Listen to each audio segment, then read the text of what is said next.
All right, now it's going. We're live? It's recording. Awesome. You sound fine. Yes. Just make sure you keep speaking into the microphone. I will keep it as close as possible Okay. so that I can be heard. I'll try not to do mouth sounds. You spoke away and everything went away. I haven't moved. You just did. What? When you went to the book, you went like this. No. I can't look at anything else. Do I have this memorized to share? Do I keep trying or do I turn the mic just a little? No, I think you're fine. Just make sure that when you talk, you do it into the microphone. Okay. I wonder if angling it a little bit because I do need to look over. I get it. Okay. I'm trying so hard.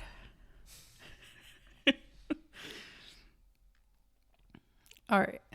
Today, I wanted to talk to you about Saint Valentine, sacrificial love, and agape type love. Does that work?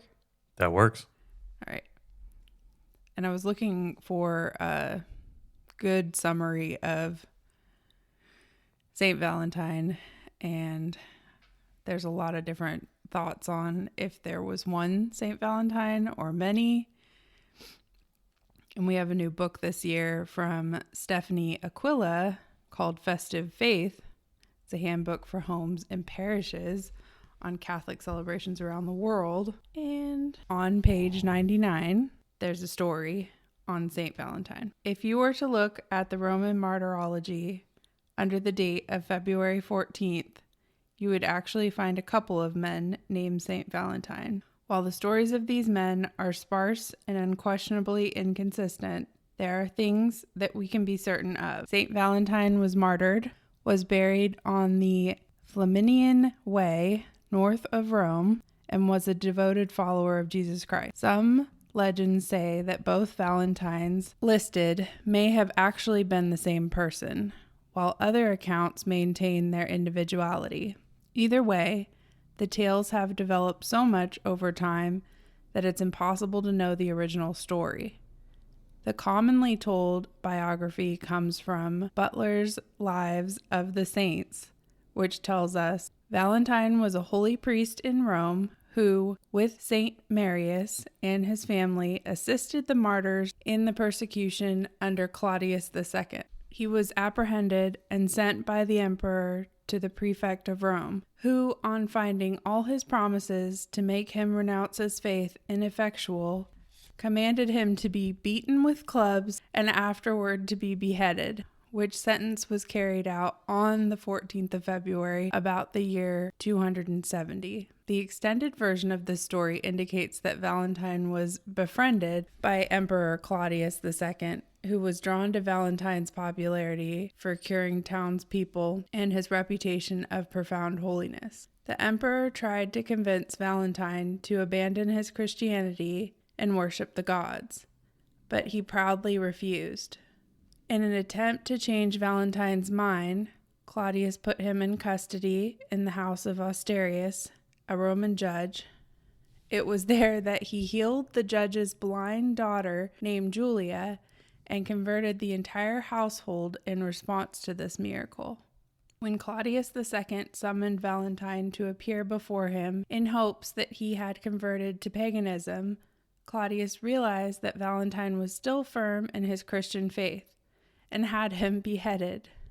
Valentine's martyrdom took place on the Flaminian Way, and sometime later, Pope Julius I preserved his tomb by having a basilica built on that site. The second Saint Valentine is said to have lived approximately 70 years later.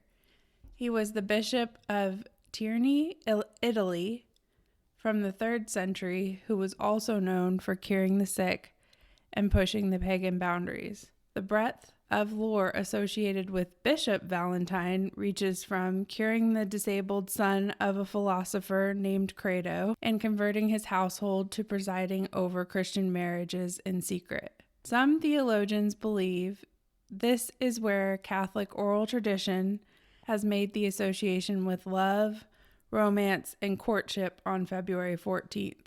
Others claim that the association with love on this feast day actually has nothing to do with St. Valentine, but is because the date marks the beginning of mating season for birds in Geoffrey Chaucer's Parliament of Fowls. He writes, "For this was on St. Valentine's Day, when every fowl comes there his mate to take." Speculation has also driven some to believe that perhaps the connection between St. Valentine and the topic of love stems from a Christianization of the ancient Roman fertility festival Lupercalia, which fell on February 15th.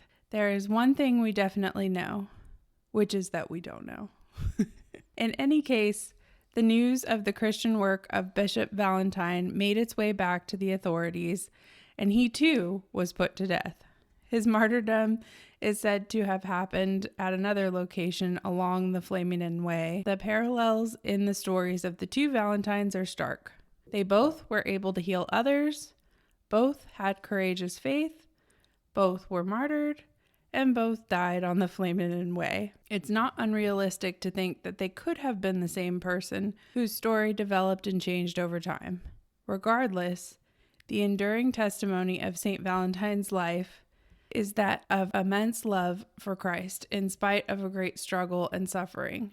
You can see the relic of St. Valentine's skull preserved in Rome at the minor basilica of Santa Maria in Cosmedin. Which one is it? Which skull? Which St. Valentine? Which Valentine? Okay, well, the last part of this. No, I seriously have questions. You just talked about two different St. Valentines. Which one skull is it that's in Rome? That's what made me really curious to talk about this, because it seems like a lot of readings and radio programs that I was hearing around St. Valentine's Day.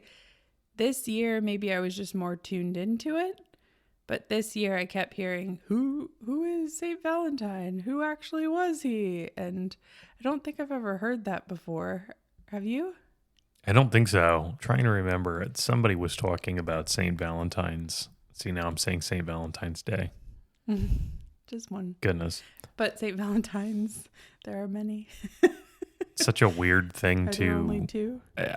I don't even know what it is now, right? Is it Valentine's Day or St. Valentine's Day? I'm pretty sure it's Valentine's Day. But It's somebody... Valentine's Day, but I think that Catholics can try to claim it as St. Valentine's Day. That's the next part that I'm going to talk about. Let me finish my reading so that we could talk. Keep going. Since 1969, revisions of the general Roman calendar, St. Valentine is technically not recognized on February 14th anymore. So before 1969, he was recognized on that day. Going on, the calendar adjustment is mostly due to the fact that we don't have enough concrete information about his life. He is undoubtedly still recognized as a saint, and his name is currently maintained in the Roman martyrology, but Saints Cyril and Methodius are liturgically commemorated on this day. Although I think it would take some meticulous searching to find a St. Valentine's Day with Saint Cyril and Methodius on it. The background of that, I just thought it was interesting that until 1969, that was celebrated St. Valentine's Day. And then all of a sudden it was like, we know this guy is a saint, but we're going to put Saint Cyril and Methodius on that day instead. And then I think it is Catholics trying to claim it back. Let's claim this love day as St. Valentine's possessive form day. So weird how we take these concepts and we dilute them, and now you and I are trying to put them back together, but it feels like virtually every holiday that we have, it stems, well, of course, right? Holiday, holy day. It stems from some Catholic place. And Valentine's Day is yet another piece of that the second Christmas comes to an end, all of a sudden you start seeing all of the heart-shaped candy and heart-shaped boxes full of chocolates and little chocolate men called Mr. Wonderful or Mr. Perfect or whatever that was this year. What? I just don't understand. What was that? Nobody questions this stuff. I think that's what drives me nuts about it. I think that's what makes me insane, though. It's a thing that we do, and people just do it, and they don't. Where does it go back to? Yeah. Yeah. And I think people just look at it as a chance for, oh, this is the day that I have to get flowers for my significant other, or this is the day that I have to go get chocolates or a card, or in my case, just forget about all of it. And It's okay. I think that's kind of crazy that people don't, like, it had to stem from some point in time. And I can't believe that people don't question that stuff. Yeah. There's another part that I read when I was looking this up that said that the daughter that the first Valentine healed, he may have written her a card before he was beheaded, which is just awful. Before he was beheaded, he might have signed the card, "Your Valentine." And I think it's because it's so long ago, it's like all of that is just going to kind of be like lore and things that were passed down from person to person. But one of the people in one of the things I read was saying maybe that's where the signature "From Your Valentine" came from for like Valentine's Day in general, like "Love your Valentine, from your Valentine" kind of speak. But it goes along with what you're saying of where did all of this actually originate. And I think I'm sure that not just the Catholic faith could try to claim it, but it seems like there's some themes that run through. It's interesting to talk about this because last night I had my book club and we were discussing Brideshead Revisited. And there was a lot of discussion around the subject of romance in a different era and how much that has changed. But we specifically spoke about agape, eros, and philia. And Brideshead Revisited in relation to being beheaded. Is there any beheading in that book? No. No, but there's actually something significant about almost like marrying the church to some degree. There was a through line or parallel to bride's head, like the head of the house almost, or like the head of the religion. It's difficult to explain unless you've read the book because it's a lot of people that are involved in this rich family that are struggling different ways with excess, and they're stuck in the routine of doing things. Like, I think an example would be, well, I go to mass every Sunday. I do the sign of the cross. I pray the rosary. And it's all like tradition that I do, but I don't really understand why I'm doing it. I don't understand the why I'm doing any of these things. I'm just doing them because it's the thing that you do. And that theme is explored in that book? The theme is explored in that book. Yeah, so where were you going with those different versions of what possibly could have been St. Valentine, and we still don't know whose skull that is? I do wonder whose skull it is as well. It's really going to wreck my brain. Also thought it was funny for the Catholic Church on dynamiccatholic.com, just figuring out who the patron saint or who Saint Valentine is the patron saint of. It's not just love. First one's love. The other one is young people, happy marriages, epilepsy, fainting, and beekeepers. So where did all that come from? How does beekeepers fit into it? I know. And there's no explanation? No. I'm sure we could research it some more if you want. And then your feast day is shared by Saints Cyril and Methodius. The symbols for him are a pair of birds and roses. That makes sense. Those two things make sense. But the epilepsy, fainting, and beekeepers was a interesting addition that I wouldn't have pegged for either Saint Valentine. Here you go. The connection between St. Valentine and beekeepers is fascinating. Some of this is going to sound a little familiar. So, St. Valentine, likely a priest or bishop executed around 269 AD under Emperor Claudius II Gothicus, was a story shrouded in some mystery. The Catholic Church recognizes him as a saint, though his exact identity, there might have been two Valentines, we just talked about this, one from Rome and one from Terni, when deeds are debated. What's clear is his martyrdom for faith, possibly tied to secretly marrying Christian couples when marriage was banned for soldiers. That's the love angle most know, but beekeepers, that's less obvious and leans on tradition and metaphor. One thread comes from legends about Valentine himself. Some stories, admittedly more folklore than fact, paint him as a beekeeper or someone with a special bond with bees. There's a tale when imprisoned, bees landed on him without stinging, seen as a miracle linking him to these creatures. In medieval times, this kind of story could stick, especially since beekeeping was huge. Honey was a key sweetener, wax-fueled church candles, and bees symbolized order and diligence, virtues that the church admired. The symbolism is the real kicker here. Bees and honey have deep ties to love and sweetness and Catholic thought and beyond. Honey's in the Bible, like the land flowing with milk and honey, a sign of God's abundance. Bees were seen as pure, making honey without mating a nod to chastity and industrious, mirroring Christian ideals. Valentine, already tied to love through his marriage story, got linked to bees because honey's sweetness paralleled the sweetness of love, both romantic and divine agape. Beekeepers, as guardian of this process, naturally fell under his wing. That's crazy. I had no idea that St. Valentine was tied in any way, shape, or form to beekeeping. Isn't that interesting? Whose skull is it? Whose is it? I need answers. Maybe that's the epilepsy and fainting. The skull part. So talk a little bit about that. What does that mean? Are you gonna research that for us? No, I'm not prepared on that topic. I thought it would just be a very curious thing to you. That it's not just about love for the patron saint of ...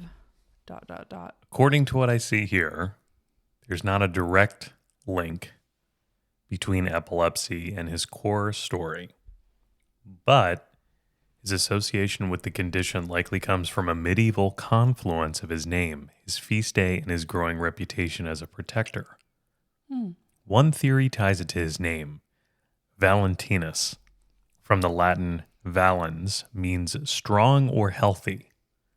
Early Christians might have prayed to him for strength against illness and epilepsy, known historically as the falling sickness, for his seizures. Its seizures, not his seizures. That could have landed in his orbit. In German-speaking regions, this link gets clearer. Epilepsy was called Die Valentinskrankheit. Die Valentinskrankheit. Wow. Otherwise known as Valentine's disease. Gross. Or Sanct Valentine's plague. Saint Valentine's affliction. Why? His name sounds like the old High German fallen, to fall. A linguistic coincidence that stuck. So if you had the falling sickness, you turn to the saint whose name echoed it. All bizarre. Nothing I ever knew of before. What was the first part about the Valentine, what that definition is? It all seems to link back to German-speaking regions. So epilepsy was called Die Valentinskrankheit. I'm sure I'm murdering that word, but that's also known as Valentine's disease or Sankt, S-A-N-K-T, Valentins, V-A-L-E-N-T-I-N-S, Plague, P-L-A-G-E. Sounds like St. Valentine's plague, but it's St. Valentine's affliction is what it translates to. Another angle in his healing legacy, legends say Valentine restored sight to his jailer's blind daughter, a miracle that paints him as a healer in Catholic hagiography. Is that how you pronounce that? Hagiography? Oy. Spelling contest. By the Middle Ages, saints often got pegged as patrons of specific diseases based on such stories. Think Saint Roch, Roch, R-O-C-H, never heard of this saint before, for plague, or Saint Lucy for eyes. Epilepsy, dramatic and misunderstood, needed a champion, and Valentine's reputation made him a candidate. His feast day, February 14th, might have helped too. Early spring was a time of renewal, and people sought healing as seasons shifted. That's interesting. I'm still stuck on the fact that beekeeping was such a big thing around that time. Beekeeping goes back a long time. No hard evidence shows Valentine himself had epilepsy or cured it. Unlike, say, Saint Vitus, another epilepsy patron with a clearer dance-related link. Vitus dance, aka choria. For Valentine, it's more about cultural accretion. The Catholic Church doesn't dogmatically assign patronages. They evolve through devotion. Today, he's still invoked for epilepsy alongside love and beekeeping, a testament to how saints adapt to human needs. The only other thing I wanted to talk about was sacrificial love. And I wondered if anything came up for you when you think of sacrificial love, like in relation to Saint Valentine and his sainthood. I thought it was amazing that he healed someone when he was so close to being beheaded too, even in that fear in that time. Sacrifice comes from Latin, which means to make holy. I thought that was fascinating. I didn't know that. So every time you're sacrificing in life, now you can think to make holy. If the sacrifice is a righteous one, I guess. Don't just sacrifice for the sake of sacrificing. So then how do you define sacrificial love? I was thinking of it as love that makes you holy. So what I see is sacrificial love is the kind of love that puts someone else's needs or well-being above your own, even at a great personal cost. It's not about expecting something in return. It's selfless, sometimes to the point of giving up comfort, safety, or even life itself. Think of a parent shielding a child from danger, or someone donating their last dollar to help a stranger. It's love as an act of surrender, driven by choice to prioritize another over oneself. Great definition and great thing to ponder in life as a whole and also in marriage. And you said the other piece is agape, right? We talked a little bit about that already. But yeah, I was fascinated on the difference between eros, which is like a passionate love and desire, and agape, which is a total committed, sustained, and self-giving type love. And it seems like eros is more of, this all comes from like Greek mythology, and it's probably where like the little cherubs that we picture that go along with St. Valentine's come from. There was a little bit of background about that I could share with you. The name eros and the name agape. If you define agape, you're right that it's a Greek word, and it means unconditional, boundless, and not contingent on the recipient's worthiness or response. Mm-hmm. So it's often described as the highest form of love. Unlike romantic love, eros, which is fueled by desire, or familial love, storge, tied to natural bonds, or even friendship, philia, which is based on mutual affection. Agape stands apart.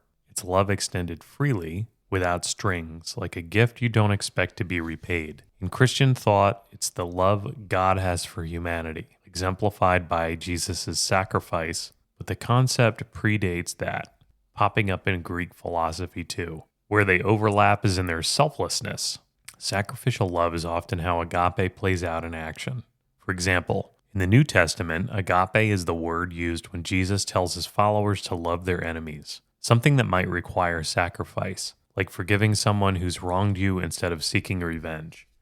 It's not about feeling warm and fuzzy. It's a deliberate, sometimes gritty commitment to the good of another. That's fascinating because today's reading was about that. Love your enemies. So how are you going to tie that to eros? Agape and eros? Mm-hmm. If you only have the eros part of it, it was just interesting to me to ponder it as not necessarily Christian related.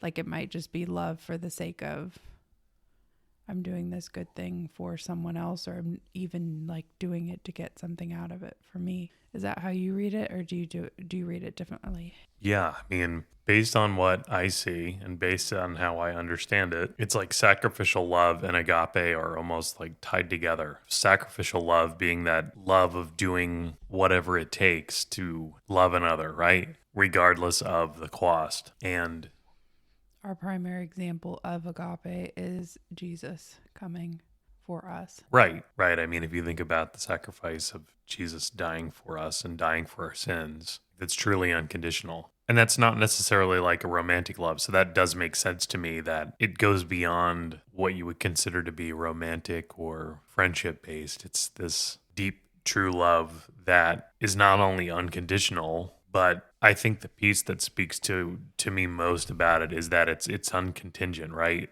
There's so many people in the world that believe in a higher power, that believe in God, and then there's a number of people that don't. Mm-hmm. And to sacrifice yourself for people that may wind up or not wind up believing in you is like the ultimate. It's like the ultimate love. It's the ultimate sacrifice to lay yourself down for people. Yeah. It's like you can't fathom it, but then if you sit with it at the same time, it blows you away. And Jesus must have thought of all of that before he died on the cross. Like everybody who was before him alive during that time and then to come, and the repercussions of what he was doing. So reading a little bit further, the crucifixion is the cornerstone, Jesus laying down his life for the many. It's not just a historical event, but a blueprint. The church teaches that this sacrifice is represented in the Eucharist, where Christ's self-offering is made present again. Catholics believe that participating in the Mass connects them to the act of love, urging them to live it out too. The call to sacrificial love gets practical in Jesus' teaching. Like the greatest commandment, love God with all your heart, soul, and mind, and love your neighbor as yourself. Here, love is agape, not a suggestion, but a mandate. The church interprets this as a summons to self-denial, echoing Christ's words. Take up your cross and follow me. It's why saints like Maximilian Kolbe, who volunteered to die in place of a stranger at Auschwitz, are held up as icons. His act was agape in flesh and blood. Is there anybody in your life that comes up when you think about sacrificial love? I mean, I think the obvious answer is probably my parents. I think that there is an onus in current society. People are very prone to being selfish. And I think, unfortunately, there's a number of outside conditions that have made us this way. I think one of the first things that I think about is Instagram and social media, where you have influencers that post videos of themselves in Look at me, look at me, look at me. these beautiful places, and it presents itself as almost a false, I don't know that ideology is the right word, but it's almost like this false depiction of happiness. And I think, unfortunately for people, it also is like, I want that, I want that, I want that. And people wind up, it's like when you have a couple and they both wind up working because the main driver is money. It's not to get each other to heaven. It's not to push each other to be the best each can be. It's about money, and it's about getting to that thing, and it's about getting to that vacation. It's about getting to that, whatever that thing is. And I'm not saying that vacations are inherently bad, but I think that as Catholics, people have these different things that they're called to do in their life, right? They have these different, what's the word I'm looking for? Different vocations that they're called to. And I think if you feel like you're called to get married, then I feel like a big aspect of marriage is not only getting your partner to heaven. I owe you a push to get you to heaven. Like that should be one of my main focuses while I'm here on this planet. Yes. I should be pushing you to be a better person. I should be pushing you to be better in faith and closer in spiritual life. And a way to do that as the head of the household is the act of prayer and making sure that we do that and saying the rosary together. And are we spending money appropriately? How are we governing our household, and how are we putting God at the center of that? We should always be talking about that, right? When I think about sacrifice and the question you asked me at the onset of this, and I talk about my parents sacrificing, well, they had 5 of us, 5 boys. And I do think that there's like an alternate reality somewhere where they didn't do that. And then all of a sudden you have the nice car, and you have the nice house, and you have all the things that you want, all the material things. But at the end of the day, you can't take it with you. Yeah. Like, did you fulfill your mission here while you were on Earth? Did you? Makes sense. I wonder how they would respond if you were to ask them. I think I would be able to figure out some of their response, but I wonder fully how they would respond to that. Who do you think of when you think of sacrifice? Think of both you and my mom. I think you sacrificed for our family in many different ways to make things happen by going into work and caring for us in that way. And then I think I also come with some hard things that I've experienced. And I think that you sacrifice by being there for me when I need it. And then See, I don't think about that. when That's a weird. I think that it comes naturally to you. And then you also have the Well, now I sound egotistical because I don't think about it. And I just admitted it live on air. I'm just good at that. I do think that I would be naturally drawn to you because you don't shy away from hard topics. And I come with some hard topics just from some of the things that I've been through before we got married and since we've been married. Like you. I was dying to use that. I'm sorry. Chirp, chirp, chirp. Do you have some crickets? Good job. You're talking about sacrifice, and you said you think of me and you think of your mom. And you were talking about me in regards to some of the hardships that you face and some of the things that have been difficult. And you just have a natural propensity toward talking about things that are hard. Like if you see something that applies from things that I've been through or my family has been through, you just talk about it in professional relationships or with new people that you encounter. If somebody's struggling with something that applies, you'll just talk about it. And I have a harder time with that. It's an admirable quality, but I do think that you're sacrificing your comfort to talk to people about things that are important. Like with my family, the way that I see my mom as sacrificial relates back to what I'm trying to say about you as well. So my father is in prison. My mom speaks out for him and the reason that he's in prison as well. I don't know how much to go into that story. I guess I can do an elevator pitch of that. I think you can tell a story because I think what's interesting is there is a direct through line of that selfless love. And I see that with your mom in regards to your dad and how your mom has treated your dad regardless of the circumstances. There's a very real world where, just like with the story I told about my parents in this alternative universe. Yeah, or it would be perfectly appropriate for her to have left him after what happened. Right. Is that where you were going with that? But I think you need to tell and I think the that's story if you want to talk about it. Everybody else's mind goes. My father, on a cocktail of psychiatric medications that he should not have been on, and he would not have done this without that, ended up killing. He went psychotic because of the medications. I can list them at some point in another time that we talk, but they were SSRIs and anti-anxiety and sleep medications that one after another got piled onto each other. He just started out not sleeping, and then each thing was added to help the next symptom that came up as a result of each drug. And we think that there was either a interaction between all of the things that he ended up being on before the act happened, or that he just had a bad reaction to one of them because he was on them such a short time. And before the medications, he would have never done what he did.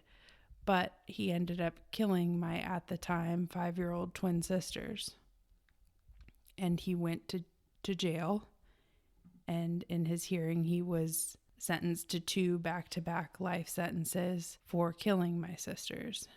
And from the moment that happened, my mom did not go into victim mode. She did not shut down. She just, I remember even like the first day that we all found out it happened, she said, "This is not him. We have to figure out how this happened. How could this even happen?" She ended up telling myself and my brothers what happened, and she walked into the room that day and said, "They're telling me that your father did this. And to me, that's perfect wording for what happened, because outside of these people are telling me this absolutely terrible thing happened, there's no way to mentally comprehend what happened.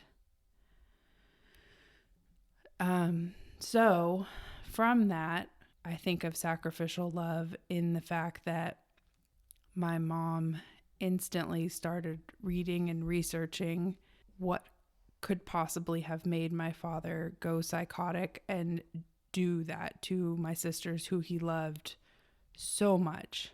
So we came to shorten the story, we came to the conclusion that it must have been the medications that he was on. And then through research and talking to some experts on it, found out more and more about how this is a thing that has happened. There are other people like him who had seemingly completely normal lives, no weird, shady things in the background, and all of a sudden just go psychotic. That's the only way I can say that. I'm trying to think of a different way because I keep repeating that word. But my mom, from that moment, stopped everything that she was doing and focused on us as the children, and the living children, myself and my two brothers. And I think that her way of honoring both my sisters and trying to figure out the truth of what happened with my dad was to visit him every single week and try to talk to him and figure out what happened. And she was on various radio programs and TV shows, and she was not doing that for fame. It was all, there's a mission here, there's a bigger thing. I need to get the truth out to other people so that this doesn't happen to other people. So, and I don't think that she has stopped doing that. Now, every person that she encounters, she still tells them the story. And I see that as very selfless because it takes a toll on her physically. I see it. And I see it take a toll on her mentally to share that with other people. But it's like she feels so strongly about what happened with my dad that it's necessary to share. So I don't mean this to sound insensitive, but I have been using the AI built into X in order to help with some of these searches on Agape and sacrificial love today. And it's almost like it's tailored the AI. So in the middle of you telling that story, I just figured, tell me about David Crespi. And this is wild. Tells a story about your dad, but then it added in this last paragraph here, which is wild. Is it the award? No. Oh, go on. So it's two paragraphs, and I'll read them both. And if you want to get rid of one, we'll get rid of it. But it says, Crespi pleaded guilty to 2 counts of murder to avoid the death penalty and got 2 life sentences without parole. He's been in Albemarle Correctional Institution ever since. That's not true, right? Correct, but go on. The twist, he and his wife blame a medication-induced psychosis. In late 2005, he'd been prescribed a cocktail of Prozac, Ambien, Trazodone for stress, insomnia, and depression. They say it flipped a switch, turning a loving dad into someone who acted on dark impulses he'd previously only fantasized about. He'd admitted to police that he'd had thoughts of harming his family or strangers for years on and off meds. Kim stuck by him, Only when he was ever on medication. visiting regularly despite her own severe Parkinson's, now pushing to overturn his conviction, arguing the drugs, not the man, were at fault. How did they know that she has Parkinson's? That's wild. From her website. The case splits opinions. Some, like ex-prosecutor Marcia Goodnow, see a calculating killer pointing to his long history of violent thoughts, medicated or not. Others, including Crespi and advocates like David Carmichael, who killed his own son on Paxil and was ruled insane, argue antidepressants can spark rare violent breaks in certain people, especially during dose adjustments. No courts brought enough to free him, though. His appeals have not worked. From a Catholic angle, since you've asked about that lens before, his story's a grim study in sin, suffering, and redemption limits this side of eternity. He was devout, yet his actions shattered lives. Kim's forgiveness echoes Agape, unconditional sacrificial love, but justice still holds him accountable. It's a messy collision of free will, mental illness, and grace that leaves more questions than answered. I think my mom would use those same words, the very last sentence there. I don't like parts of that. Parts of that make me prickle, but... And if we are going to talk about medications, he also had one night of Lunesta before everything happened. And he was on an antibiotic at the time because he thought he may have had bronchitis, I believe. So I think if we're going to talk about the medications, we need to list all of them appropriately so that people can ponder the idea. But it's interesting that it can pull from so many places. I think that my mom's website is probably where the current wording is. And I think other people have spoken about my mom and where she is now. And that's probably published in a couple different spots that she's now battling Parkinson's. I said tell me more, and it actually pulls something from Edward Jones's book. Crazy. We can give him a shout out because that book comes out on March 18th. And that's the one called Medication, Mental Illness, and Murder. All of that long-winded story to relate back to you also. Those are hard topics, but sometimes you encounter people in the smallest of ways and I'll be next to you and you will talk about what has happened to my family. Somebody says, well, I just started this new medication and I'm feeling a little off or something like that. You'll stop for a second and you'll go, you might want to ponder that. Because, and I see that as a selfless act of love for others because it's a genuine, hey, do you want to research that for you? Just, you can make your own conclusions on that to the other person, but this is a story that happened.